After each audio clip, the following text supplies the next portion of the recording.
Jagex on October 2nd patched the Basilisk Knights to become a little bit stronger and added a new mechanic. Overall, the goal was to help reduce some AFK ability, make them a little more challenging to match supposedly what they were going for with the quest.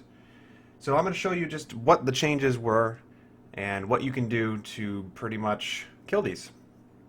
We'll get started. So the biggest thing with the Basilisk Knights that people were complaining about is you can literally AFK them indefinitely. So they added one mechanic that I don't really think addresses the problem. Essentially, they added a third attack that they can do, which you'll see here in just a second. A red orb will shoot out. You can simply walk away from it, or even easier, you can just get hit by it and try and kind of tap out as if you were in the quest before.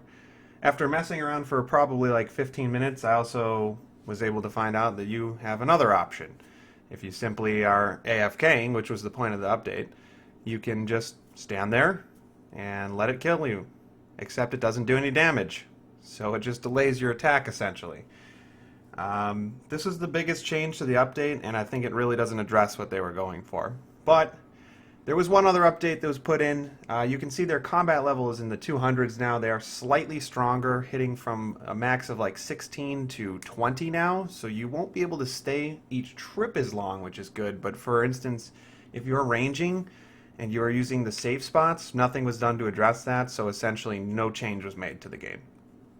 There'll be slightly longer kills if you're not paying attention because you'll get hit with that. I did try and see if at any point you did get damaged, but you'll see here again I get hit with the stone attack. No damage is done to me. They did also buff the Basilisk Sentinel, which is the superior version. Again, the only changes I really felt with these is a little bit stronger, a little bit more like beefy and tanky, less damage than it was dealing for the kill, but ultimately not much of a change. They were already hitting in the upper 20s. If you got one of these when you were on task, and you had very low supplies left, it can be kind of a pain to kill because you need prayer almost exclusively to kill it, or it will hit through pretty hard if you're doing the melee combat version. But again, I don't think it really changed much just to add the mechanic to both the Sentinels and to the Basilisk Knights to freeze you like you were in the quest. I think the better move probably would be to have that mechanic damage you if you get hit. You already have a way to get out of it if you dodge it. I don't need to do a ton of damage, but if you want to reduce the AFK ability, you should probably have the stone attack deal somewhere from like 10 to 20 damage. Or poison you maybe, at least to add another layer so that if you're sitting here and you're not paying attention, you ultimately will receive some sort of punishment for it. One other quick note, the jaw definitely skyrocketed overnight from about 20 mil to now creeping up to 30 mil again. I think once players realize that there's really not much that has been changed, I don't think that that's going to retain its value much longer.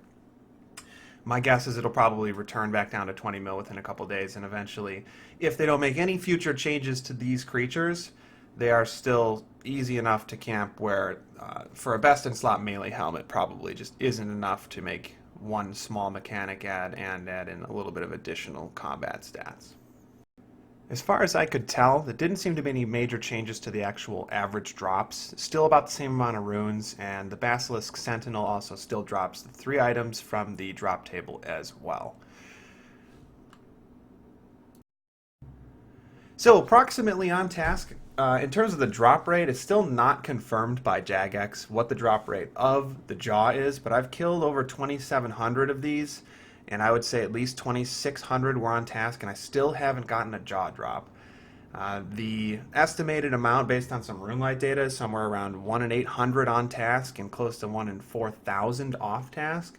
We should get some updates on that hopefully in the future as to what the exact drop rate is. But ultimately, if you like the video and it's helpful to you, go ahead and give it a thumbs up, subscribe to the channel for more content, and of course, thank you for watching.